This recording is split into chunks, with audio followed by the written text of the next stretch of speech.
the reality is you're probably not going to be out in a range during the daylight hours when an encounter happens. The majority of the time it's going to be during low light conditions. So we need to train for that. Exactly. And a couple of things to think about. One, target acquisition. I need to be able to light that target up and see my target. Two, threat ID. I need to be able to ID whether that's a friendly or a foe and what he's got in his hands, whether it's a knife, a gun, or even a cell phone. Yeah, that's a great point because, again, consider the environment that you're going to be working in, your home, full of your loved ones. You need to consider the techniques and tactics you're going to use to clear that structure because we want to use the fundamental rules of safety and not point weapons at things we don't want to destroy, kill, or buy, including our loved ones and family. Yeah, and lastly, distract. You know, lights are a good thing. Surefire came out with some good, nice, bright products, awesome. Especially LED. These things are bright enough that I can point that into the suspect or the threat's eyes. Gives me a little bit of time, breaks up the OODA loop a little bit. I've distracted him and now I can move on to other techniques. Yeah, I like how you said OODA loop, using that to distract his brain process and keeping him guessing in the game, or the combat as we like to call it. The thing about Surefire that I like is, remember when we first started how the lights were this big? Oh yeah, and now they come in these nice little tight packages like this? Ridiculous. The funny thing is, guys will spend a ton of money on this weapon and then they'll get some crappy light for it. This is just as much of a weapon, or is as important in the encounter as the weapon itself. It is, and let's talk a little bit about weapon-mounted lights versus handheld lights. You know, the rage today is weapon-mounted lights, and there's good reason for that. They're lightweight, they're bright, they're easy to operate, convenient. The ergonomics are there, so I can mount that weapon, I can control the weapon and drive it the way I need to, and if I need the light, I can get it up there as opposed to the handhelds.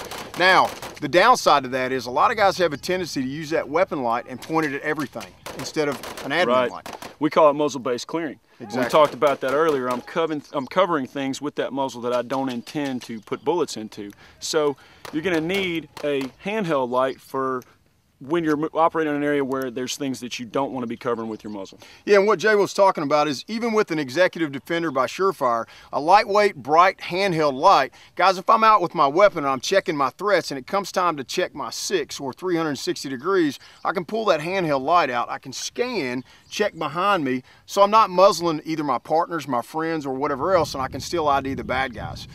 Now I think we ought to touch on the cons to that, just so we're covering both ends of the spectrum. The only bad thing to that is now when I've got an administrative task to do, like opening a doorknob or something like that, moving a child out of the way, my hand is tied up, so we want to consider that as well. Right, exactly. Home defense is a good example. I'm at the house, I'm trying to clear, I got to look in a closet or a bedroom, I need to open the door. If it's small, I may be able to open it with that light in my hand, but a weapon light would be key there. I could grab the handle, I could pull the weapon out with the light on it, and I've got light. So it just goes back to train with what you're going to fight with. Exactly. What we see here is multiple shooters on the line at night during low light tactics. Guys, what you notice is a lot of weapon mounted lights, and we talked about those pros. We got good visual cues downrange, we can find those sights. You'll also notice that some of those flash suppressors are putting out some pretty good flash. Absolutely, but you're also seeing the use of a handheld light as well, because we just want to re-emphasize that a weapon mounted light is awesome for convenience, but there's going to be situations where you don't want to point that muzzle and that light mounted in conjunction with the muzzle at your loved ones and other things. Right, exactly, and you see these shooters inside clearing rooms and having to move up to hallways or closets, and that handheld really provides a big benefit. Absolutely. Good class? Awesome class. Anything else? Ronin out. Ronin out. Trigger Time is brought to you by Crossbreed Holsters, Drago Gear, DS Arms, First Spear, Keltec, PNW Arms, Thunder Beast, Saber Red, Century Solutions, Delta Outdoorsman, Sport Optics, Fox Knives USA, 511 Tactical, and WW Gun.